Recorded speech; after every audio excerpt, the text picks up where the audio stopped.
Hello guys, welcome back to this channel. Guys, इस video में हम लोग बात करने जा रहे हैं रिलायंस कम्युनिकेशन लिमिटेड के लिए।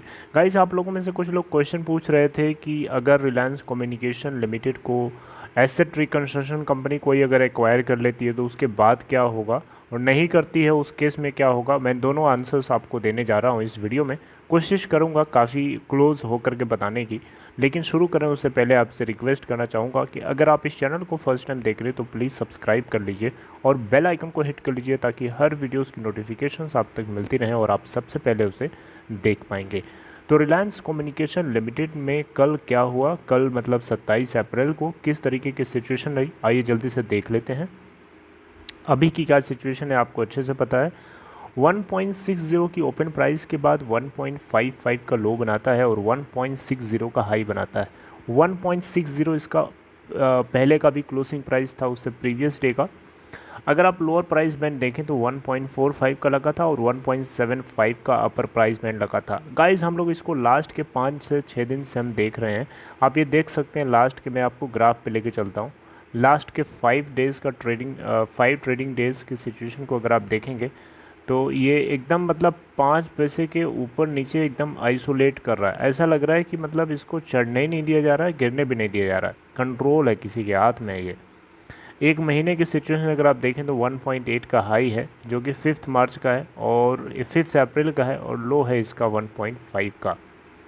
लास्ट के 3 महीने की सिचुएशन अगर आप देखें तो इसका हाई है 2 का जो कि 12 मार्च को बनाया था, और लो है इसका 1.5 का जो कि 22 अप्रैल 2021 को बनाया था। उससे ज़्यादा मैं उसमें कुछ और बात नहीं करना चाहूँगा।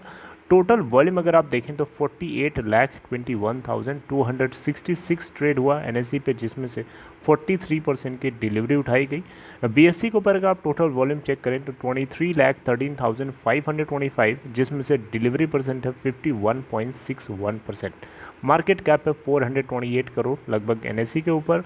बीएससी के ऊपर, एनएससी के ऊपर मार्केट कैप है 428.66 करोड़ रुपए।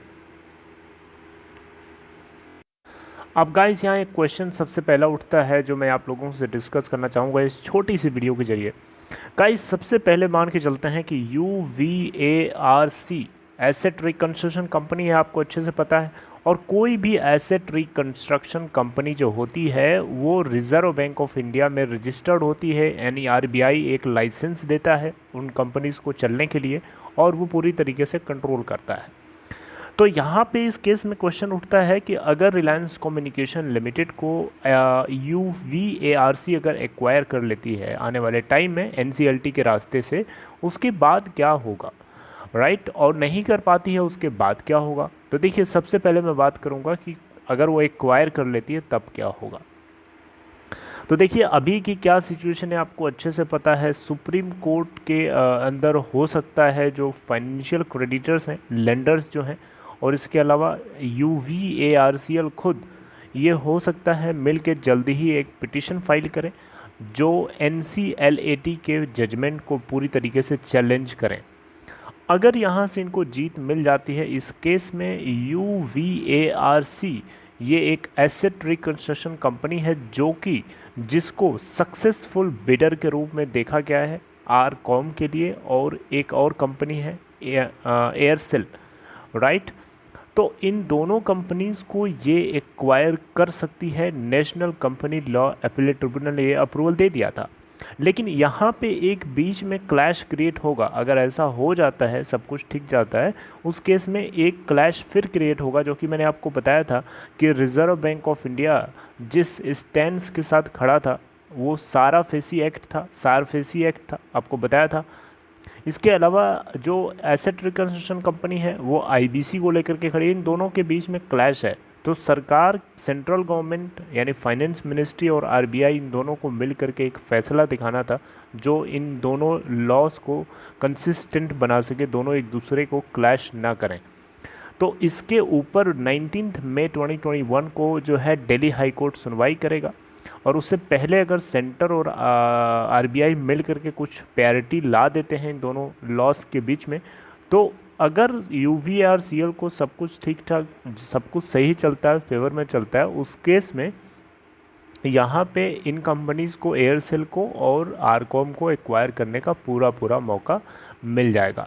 तो इस केस में अब क्वेश्चन उठता है कि अगर मान लो एक्वायर हो जाती हैं, उस केस में क्या होगा। तो एक्वायर करने के बाद गाइस डिपेंड करता है कि UVARCL कैसे इसको देखता है।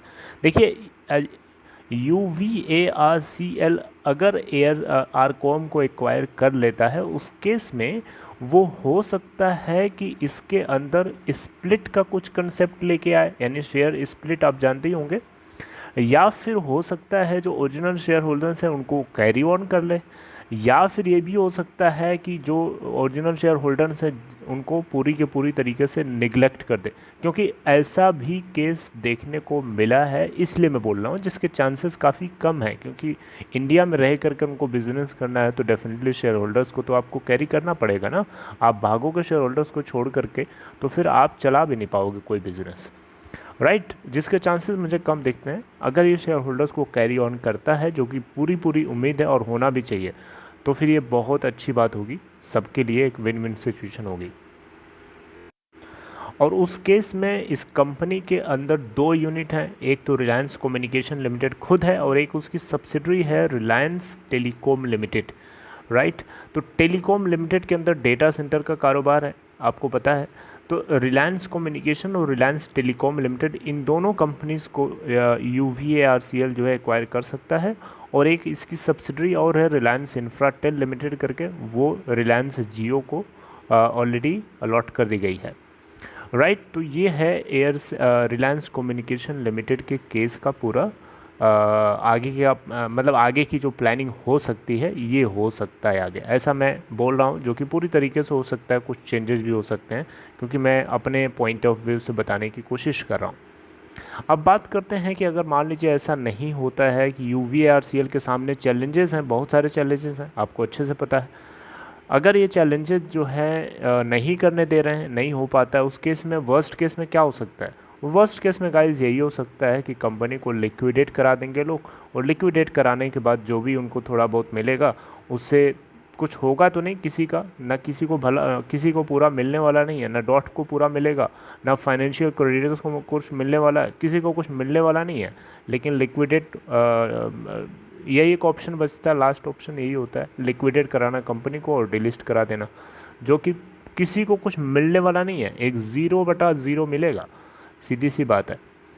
लेकिन ये वर्स्ट के सिनेरियो के डाउन साइड है, जो कि मैंने आपको बताया।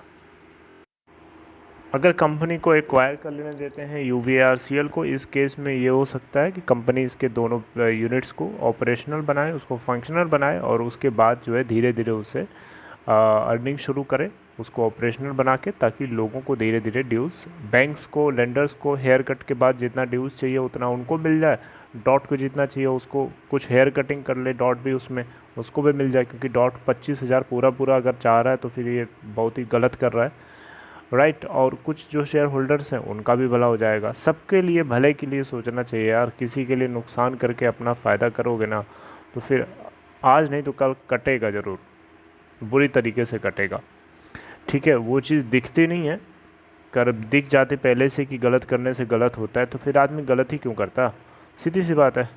दिखता नहीं है गलत करने वाले को, गलत होने दो, जो भी हो रहा है। अभी ये डिले जो हो रहा है ये चीज़ अच्छी नहीं है, क्योंकि डिले होना हम सब के लिए एक तरीके से जंजीर से बांध करके रख दिया गया है एक तरीके से, ना हम इधर मूव कर सकते ना हम उधर मूव कर सकते, बस जहाँ लटके हुए हैं उल्टा लटके रहो, एक तरीके से उल्टा लटका के छोड़ दिया है इसने। और जितना डिले कर रहा उतना हम सब के लिए एक प्रॉब्लम सी बनी हुई है। तो गाइज़ ये एक मेरा पॉइंट ऑफ व्यू था इसको लेकर के, जो कि आई होप कि आपको समझ में आया होगा। अगर आपको गाइज़ ये कंटेंट अच्छा लगा तो लाइक कर सकते हैं, और डिस्क्रिप्शन बॉक्स में देख कर ही आप एक आपको लिंक मिलेगा, उसे क्लिक करके आप चाहें तो अपस्टॉक में अकाउंट ओपन करा सकते हैं। See you guys next time updating something new, till then take care.